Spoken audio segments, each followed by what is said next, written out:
बच्चों, आज फिर से शुरू कर रहे हैं चैप्टर 1 एक्सरसाइज 1.1। आगे कंटिन्यू करते हैं 9th क्वेश्चन पे। 8 तक हम पहली वीडियो में कर चुके हैं। आई होप तुमने देखी होगी और अच्छे से समझ में आया होगा।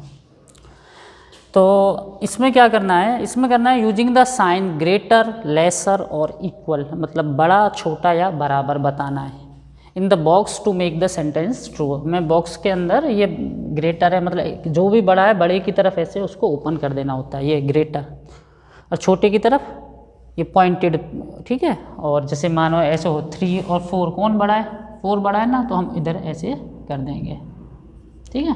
अगर मानो इधर लिखते 4 और इधर लिखते 1 तो ये, ठीक है। तो ये ग्रेटर, ये लेसर, ऐसे करके, या इक्वल है तो इक्वल का साइन लगाना है। लेकिन अब यहाँ 3, 4 तो है नहीं कि सीधा देख लिया 3 और 4 में कौन बड़ा है। यहाँ पे तो 2 नंबर हैं और वो भी प्लस के हैं, कहीं माइनस के हैं, कहीं पे ब्रैकेट लगा हुआ है। तो ध्यान से सुनेंगे, बहुत ज़्यादा इंपॉर्टेंट है, क्योंकि इंटीजर के रूल ही हमें लगाने हैं। जिनको इंटीजर समझ में आ जाएंगे वो आराम से कर पाएंगे। तो पहले हमें ऐसे ही देख के तो हमें पता नहीं चल रहा है, जैसे फर्स्ट कोई बात करें कि कौन बड़ा है कौन छोटा है, तो पहले हमें इधर सॉल्व करके फिर देखेंगे। और सॉल्व कैसे करेंगे, पहले हम उसके रूल समझते। तो पहले ए वाले का हम सॉल्यूशन करते हैं, ठीक है। कैसे करेंगे, देखो -8, और पहले ये देखें कि ये है कितना। अभी ध्यान से सुनना, -8 और -4 दोनों के ब्रैकेट में और दोनों के बीच में प्लस का साइन है। तो इसका कहने का मतलब ये है कि दोनों नेगेटिव इंटीजर को ऐड करना है। हमने ऐसे भी पढ़ा था कभी कि अगर ऐसे हों कि दोनों नेगेटिव हैं, दोनों को ऐड कर दो और माइनस लगा दो। 8 और -4 -12 हो गया, और दोनों पे मतलब माइनस लगा दो, -12 हो जाएगा। तो ये और ये सेम चीज़ है, हम इसको ही ओपन करके ऐसे लिखते हैं। ध्यान से सुन लेना, ऐसे लिखें या ऐसे लिखें, ये डायरेक्ट लिखा हुआ है, वो करेक्ट फॉर्म वही है एक्चुअली में, कि 2 नेगेटिव नंबर का एडिशन। तो 2 नेगेटिव नंबर का एडिशन कैसे होता है कि दोनों नेगेटिव नंबर हैं तो दोनों को क्या कर दो, प्लस कर दो। 8 और 4 12, और आंसर पे माइनस लगा दो। अगर हमें ये ऐसे कहीं दिखा मिले तो भी इसका मीनिंग भी यही होगा, -12, ठीक है। तो ये और ये सेम चीज़ है, याद रखना, क्योंकि मैंने लिखा इसलिए क्योंकि ये चीज़ हम पीछे भी कर चुके हैं कई बार। तो यानी कि इधर की चीज़ जो ये वाला माइनस का, ये -12 है। अब इधर वाले को देख लेते हैं, ये कितना है, इसको अब हटा देते हैं, समझ के -8 ब्रैकेट में -4। तो अभी थोड़ी देर पहले लास्ट क्वेश्चन में, तो जो लास्ट एक्सरसाइज वीडियो थी उसमें हमने एक चीज़ देखी। देखो, अगर ब्रैकेट के अंदर नेगेटिव या पॉजिटिव है, ब्रैकेट के इधर कुछ भी नहीं है, ध्यान से सुनो, अगर ब्रैकेट के बाहर इस साइड में कुछ भी नहीं है तो फिर ब्रैकेट का कोई मतलब नहीं होता, यूजलेस होता है। तो ब्रैकेट को हटा दो बस ऐसे ही। और देखो अभी ये माइनस, ब्रैकेट और माइनस, जब भी ऐसा हो, ब्रैकेट के बाहर भी माइनस हो, ब्रैकेट के अंदर भी माइनस हो, तो ब्रैकेट हटाने पे प्लस आएगा, माइनस इंटू माइनस प्लस। समझ रहे हो ना बात को। और ये भी हम कर चुके पीछे। अब क्या हुआ, एक नेगेटिव और एक पॉजिटिव। तो एक नेगेटिव एक पॉजिटिव में क्या करते हैं, माइनस करते हैं, और बड़े का साइन कैसा है, माइनस, और इनको माइनस करने पे कितना आएगा, 4। तो इधर जो है नंबर ये तो -12, और इधर जो नंबर है इधर है -4, और इन दोनों में बड़ा कौन है। अब सोच रहे हो कि कुछ बच्चे 12 बड़ा है, लेकिन 12 और 4 में तो 12 बड़ा होता। देखो समझो, ये समझाने के लिए, 12 और 4 में 12 बड़ा होता, ध्यान से सुन लेना। लेकिन -12 और -4 में -4 बड़ा होगा, ठीक है। नेगेटिव में वो वाला इंटीजर बड़ा होता है जो पॉजिटिव में छोटा होता है, क्योंकि नंबर लाइन पे ये बाद में आते हैं। तो कहने का मतलब इधर वाला बड़ा है, यानी कि हमें साइन तो यहाँ लगाना है। तो हमने ये चेक करने के लिए, साइन लगाने के लिए पहले हमें वो चीज़ सॉल्व करनी पड़ेगी, उसके बाद हम किसी निष्कर्ष पे जाएंगे कि ये प्लस बड़ा कौन है या छोटा कौन है, ठीक है। चलो अभी सेकंड वाले का सॉल्यूशन देखते हैं। सेकंड वाले में पहले लेफ्ट जो इधर की तरफ में -3 + 7 -19। अब ये ध्यान से सुनते जाना, सारे क्लियर हो जाएंगे। -3, हाँ ब्रैकेट में, जब ब्रैकेट के बाहर इधर कुछ है ही नहीं तो बोला कोई मतलब ही नहीं, ब्रैकेट को एज इट इज खोल दो। पहले काम हम ब्रैकेट हटाना है, +7, इस पर तो ब्रैकेट है ही नहीं, माइनस, और अंदर क्या साइन है, कुछ साइन नहीं है। तो बेटा जब अंदर कुछ साइन नहीं होता तो मतलब प्लस होता है, और जब ब्रैकेट के एक तरफ माइनस हो और ब्रैकेट के एक तरफ प्लस हो। इसमें प्लस दिख नहीं रहा था लेकिन है प्लस, ये समझो बात को। तो एक तरफ प्लस हो एक तरफ माइनस हो तो ब्रैकेट हटने पे हमेशा माइनस ही आएगा। मानो ऐसे होता कि बाहर प्लस होता अंदर माइनस होता तो भी माइनस ही आता ब्रैकेट हटने पे। दोनों माइनस होते तो प्लस आता और दोनों प्लस होते तो प्लस आता। जैसे मानो ऐसे होता प्लस 19 तो प्लस प्लस प्लस ही आएगा, माइनस 19 तो भी प्लस आएगा। समझ रहे हो, दोनों प्लस हैं तो भी प्लस, ब्रैकेट के इधर उधर, और ब्रैकेट में अंदर प्लस नहीं दिख रहा तो भी प्लस ही माना जाता है, ठीक है। और ब्रैकेट के बाहर प्लस अंदर माइनस तो माइनस आएगा, और ब्रैकेट के बाहर माइनस और अंदर प्लस तो भी माइनस आएगा। मतलब ये याद रखो, माइनस आने के लिए एक माइनस और एक प्लस होना ज़रूरी है, वो किधर भी हो। और प्लस होने के लिए या तो दोनों प्लस या दोनों माइनस के साइन होने चाहिए। तो यहाँ प्लस माइनस माइनस। अब हम क्या करते हैं, दो दो करके पहले इन दो को कर लेते हैं। अब क्या, जब ब्रैकेट ओपन हो गए तो फिर वो लॉजिक लगना है, एक माइनस और एक प्लस।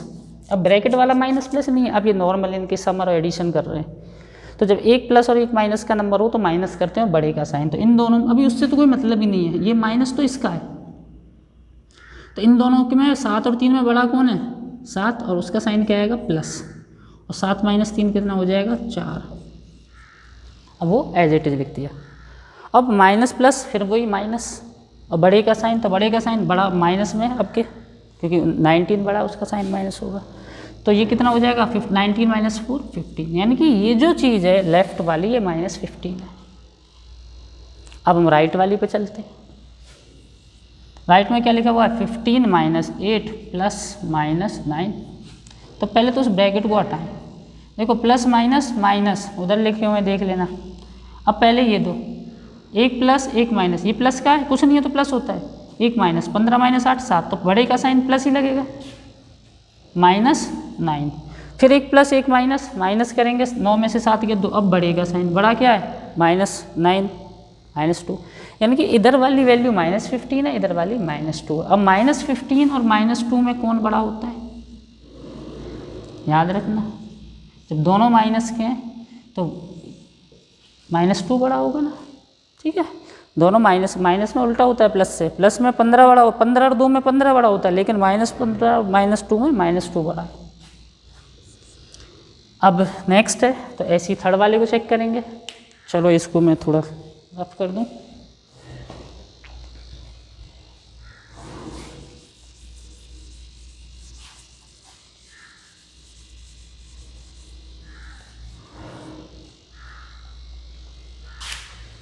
प्लस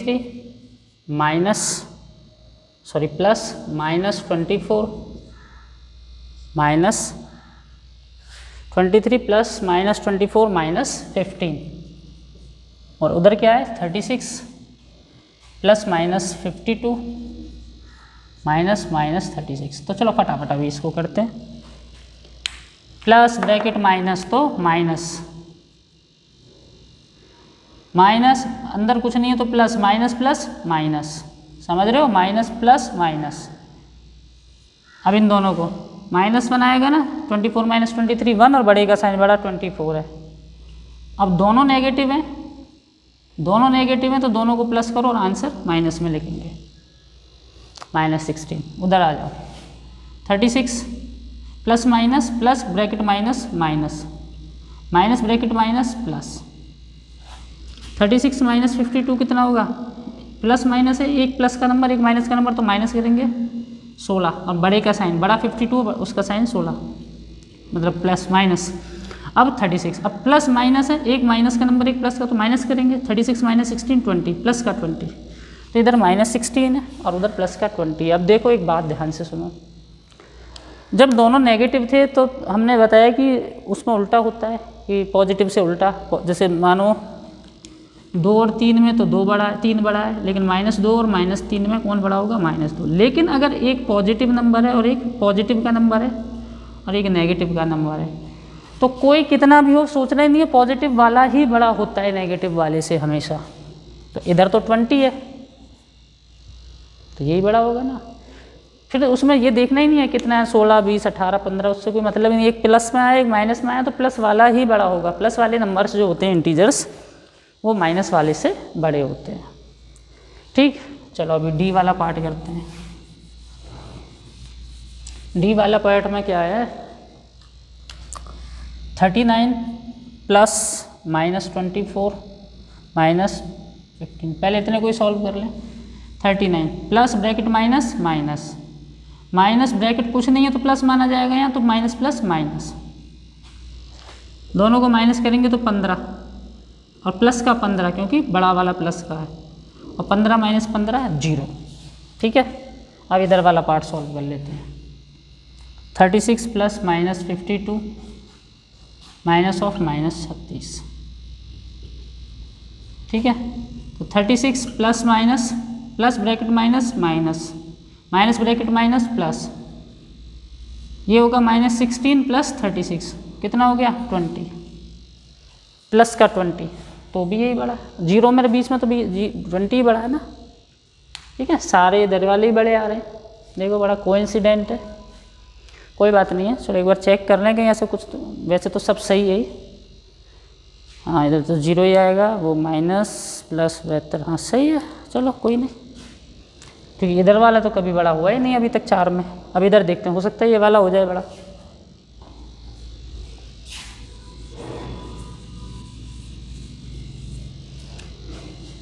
नेक्स्ट है माइनस 231 प्लस 79 प्लस 51। चलो इसमें ब्रैकेट नहीं है, सबसे बढ़िया बात यह है। तो क्या होगा, पहले इन दो को ले लें, और ऐसा कोई ज़रूरी नहीं है कि यही दो लेने, कोई भी दो ले सकते हो अपनी सुविधा के अनुसार। जैसे मानो ये दोनों ले लिए, ये दोनों तो प्लस के हैं तो इनको ले लो, दोनों प्लस के हैं तो ऐड कर दो, तो ये दोनों मिलके कितने हो जाएंगे प्लस के 130, दोनों प्लस के हैं ना, तो दो प्लस में ही आंसर आएगा। प्लस और प्लस का प्लस में ही आता है। कुछ बच्चे हिसाब लगा लेते हैं कि जैसे माइनस माइनस का प्लस हो जाता है, प्लस प्लस का माइनस, ऐसा कुछ नहीं होता बेटा, ये तो नॉर्मल है। ठीक है, प्लस प्लस को तो प्लस में ही आंसर लिखेंगे। अब एक माइनस और एक प्लस, तो अब माइनस करेंगे इनको और आंसर बढ़ेगा, बड़ा माइनस में क्योंकि 231 बड़ा है, इस पर माइनस माइनस लगाएंगे और इन दोनों को माइनस करेंगे तो 1 0 1, तो माइनस का 101 आ रहा है। अब इधर देख लेते हैं, माइनस 399 प्लस 159 प्लस 81, तो वही पहले इन दोनों को कर लो, तो ये हो जाएगा 240 और ये प्लस में ही होगा ना, दोनों प्लस के हैं। अब माइनस में आएगा क्योंकि ये बड़ा है, अब इस चीज़ को माइनस कर लो, 9 9 माइनस 4 5 माइनस 159। अब माइनस 101 और 159 में कौन बड़ा है, कोई कन्फ्यूजन की ज़रूरत नहीं है। पहले ये जब दोनों माइनस के, तो ये देख लो प्लस में कौन सा बड़ा होगा। अगर ये दोनों मान के चलो प्लस के होते, दोनों प्लस के होते तो कौन बड़ा होता, ये बड़ा होता, लेकिन दोनों माइनस के हैं तो कौन सा बड़ा होगा, इधर वाला। चलो फाइनली ये वाला भी इधर की तरफ चला गया यार।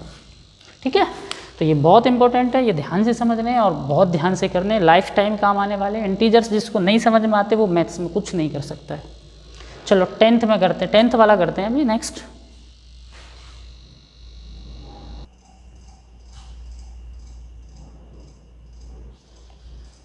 चलो नेक्स्ट क्वेश्चन शुरू करते हैं। 10th बहुत लेंदी है, बहुत इंपॉर्टेंट भी है, लिखने में बहुत टाइम निकल गया। चलो अब बच्चे बुक ले लें, क्योंकि फिर मैं अभी तो लिखवा रहा हूँ, आगे चल के ये लिखवाऊँगा तो बहुत टाइम वेस्ट होता है। अभी मुझे इसे लिखने में ही 5 मिनट वेस्ट, 10 मिनट में तो निकल गए। चलो 10th देखो, a water tank has step inside it and it a monkey is sitting on the top most step. पहले ध्यान से समझना, सारा खेल ही लैंग्वेज का, इतना लंबा चौड़ा लिखा है मैंने कि एक वाटर टैंक है जिसके अंदर क्या है, स्टेप मतलब सीढ़ी बनी हुई है, और उसमें क्या है, सबसे ऊपर वाली जो स्टेप है, यानी कि जो फर्स्ट स्टेप है, उसके ऊपर एक मंकी बैठा हुआ है। तो मैंने ऐसे करके स्टेप बना रखी है, अभी समझाऊंगा इसको मैं, पहले क्वेश्चन थोड़ा रीड कर लें। The water level is at the 9th step, और 9वें स्टेप पे पानी है, यहाँ पे पानी है, ये 9वां स्टेप। मैंने ऐसे करके 1 2 3 4 5 6 7 8 9 स्टेप, और मैंने पहले स्टेप पे मंकी दिखा दिया है। अब इसमें 3 पार्ट पूछे गए हैं। पहला पार्ट क्या है कि he jump 3 step down and then 2 step back up, कि पहले वो 3 स्टेप नीचे उतरता है, मतलब जंप लगाता है तो 3 सीढ़ी नीचे आता है, और फिर 2 सीढ़ी ऊपर चला जाता है। ऐसे ज़रूरत क्या है, बंदर है पर ऐसे ही करते हैं। तो in how many jumps will he reach the water level, तो कितनी जंप में वो वाटर लेवल पे पहुंच जाएगा। तो बहुत आसान सा लगता है सुनने में, लेकिन इतना आसान भी नहीं है, वैसे कुछ हार्ड भी नहीं है। चलो देखते हैं क्या होता है।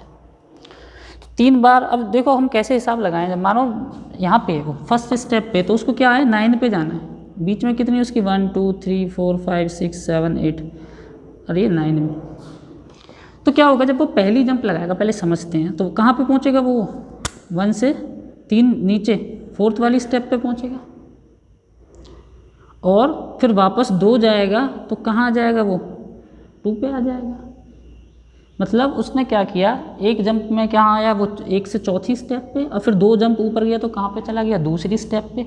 मतलब वो 2 जंप में, यानी कि ही मूव्स 1 स्टेप इन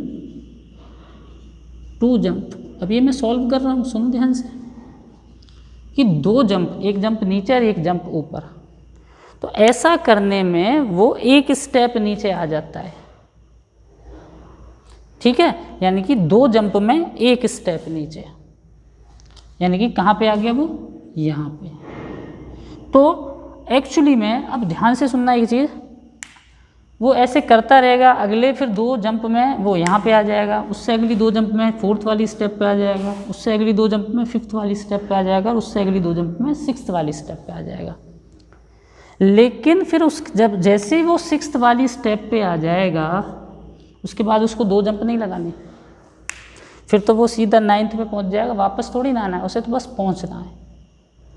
तो ध्यान से सुनो, तो हमें करना क्या है कि 2 जंप में तो वो पहुंच गया, ही मूव्स 1 स्टेप, यानी कि ऐसे भी तो लिख सकता हूँ, he reaches at 2nd step on 2 jump.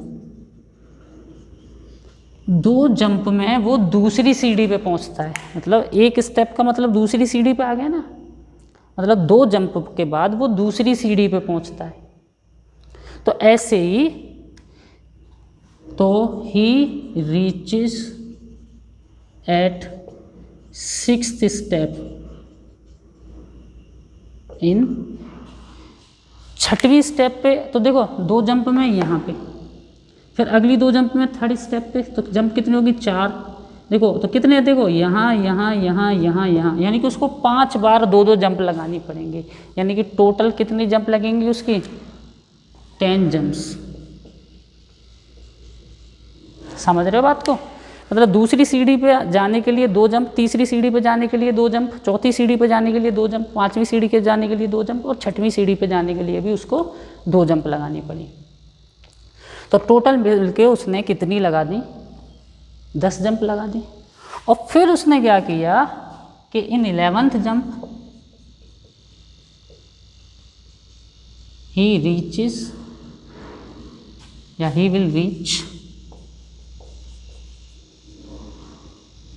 In 9th step, यानी कि 11वीं जंप में वो क्या करेगा, 9वीं सीढ़ी पे वाटर लेवल पे पहुंच जाएगा। तो आंसर कितना आ गया, 11 जंप। 11 जंप लगानी पड़ेंगी उसको, ठीक है। ये तो हो गया इसका फर्स्ट पार्ट। अब सेकंड पार्ट की बात करते हैं। आफ्टर ड्रिंकिंग द वाटर, पानी पी लिया उसने, अब वांट्स टू गो बैक, अब उसको वापस जाना है वहीं पे ऊपर सबसे टॉप सीढ़ी पे, पहली वाली पे। तो for this jump 4 step up and 2 jump 2 back down, मतलब पहले फिर वो 4 ऊपर चलता है, फिर 2 नीचे की तरफ चलता है। तो अब वही कि उसको कितनी जंप में वो टॉप स्टेप पे पहुंचेगा। तो अब ध्यान से सुनना, वो यहाँ पे मंकी सेकंड पार्ट के लिए जब हम बात कर रहे हैं इसकी। चलो अब इसी क्वेश्चन को मैं रफ करके, ये वाला पार्ट, अब इसी को मैं सेकंड पार्ट बना देता हूँ।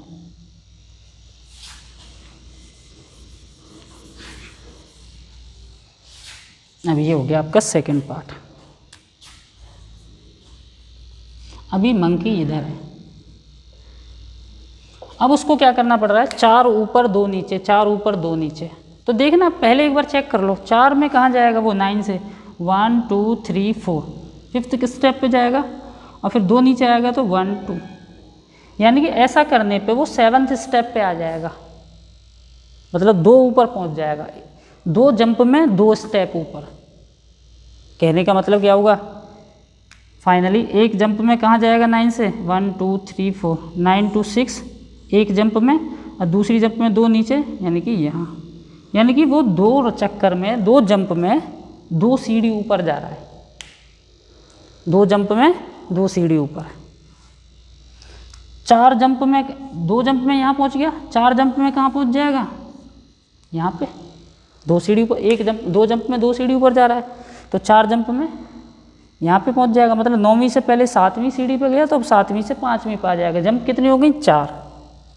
लेकिन अब क्या होगा, यहाँ पे आने के बाद वो फिर सीधा ऊपर ही पहुँच जाएगा, क्योंकि फिर उसको नीचे आने की जरूरत नहीं पड़ेगी, क्योंकि 4 ऊपर जाता है ना यहाँ से, 1 2 3 और 4, तो ऊपर पहुँच गया।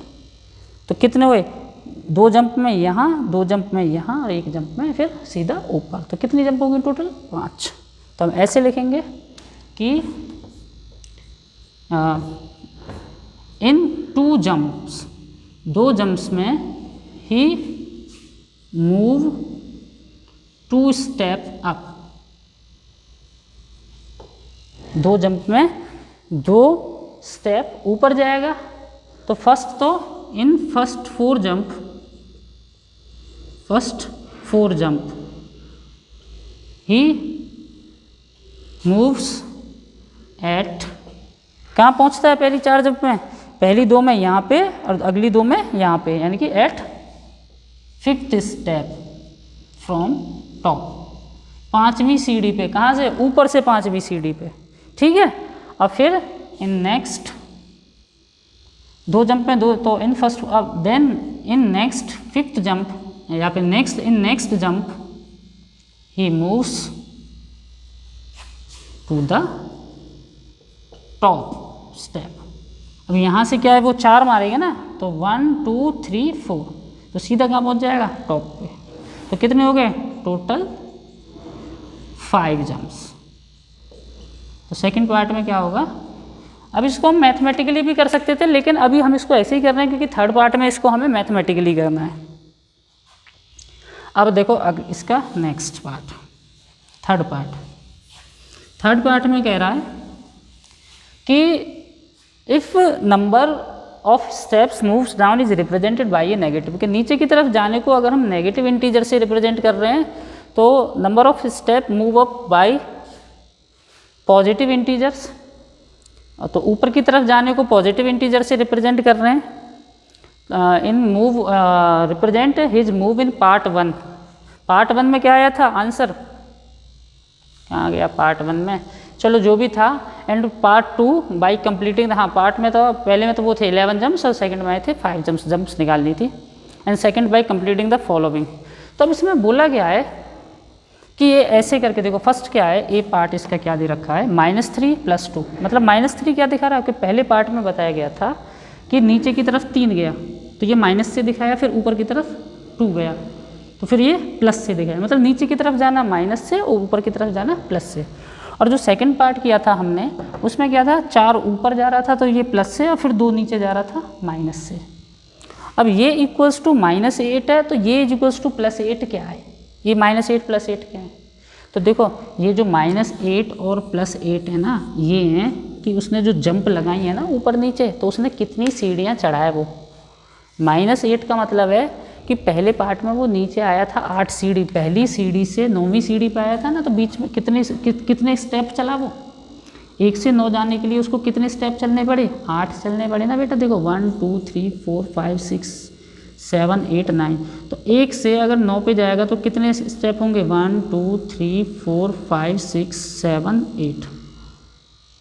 तो यानी कि -8 का मतलब तो ये representing going down by 8 step, मतलब -8 तो रिप्रेजेंट कर रहा है नीचे 8 स्टेप जाने को।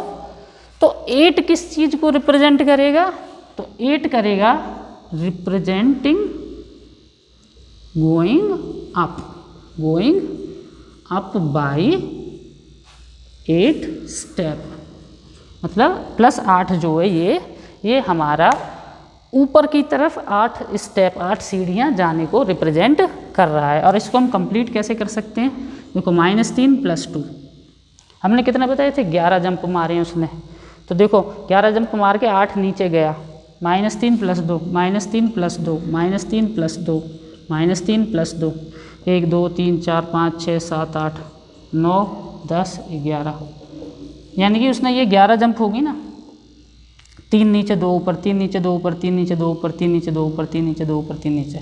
अब इन सबको जब तुम ऐड करोगे तो -8 आएगा। -8 का मतलब 8 नीचे पहुंच गया। करके देख लो इनको ऐड।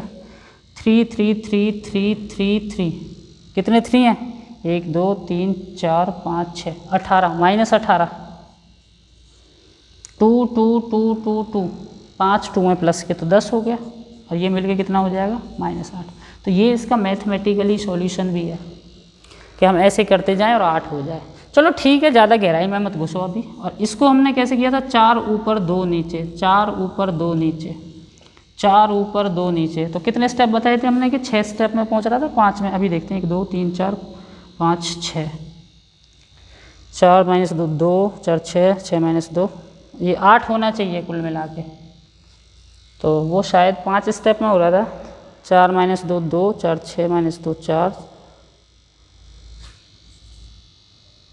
अभी देख लेते हैं कितने स्टेप में हो रहा था।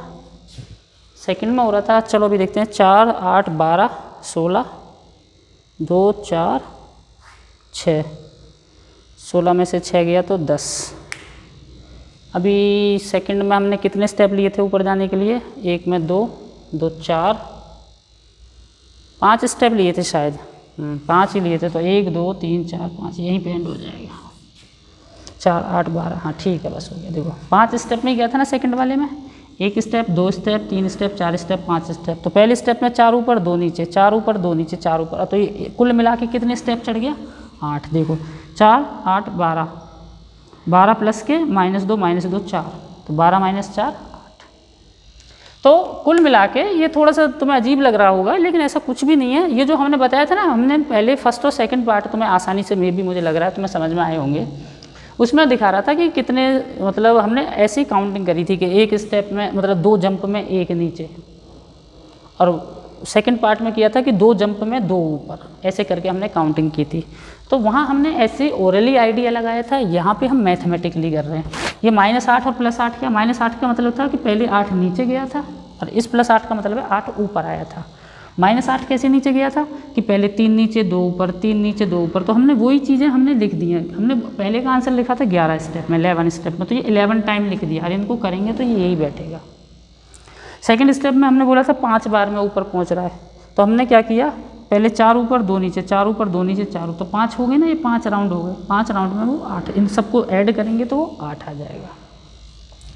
तो चलो आज बहुत लंबा हो गया, यही सब 2-3 क्वेश्चन में, मगर बहुत इंपॉर्टेंट है। अब नेक्स्ट टर्न पे हम आपका करते हैं सेकंड एक्सरसाइज। अभी तो एक्सरसाइज 1.1 कंप्लीट हुई है। फिर कल इंट्रोडक्शन, मतलब कल से मतलब है नेक्स्ट डे, यानी जब भी तुम्हारा टर्न आएगा इंट्रोडक्शन और सेकंड एक्सरसाइज शुरू करेंगे। ठीक, चलो तब तक के लिए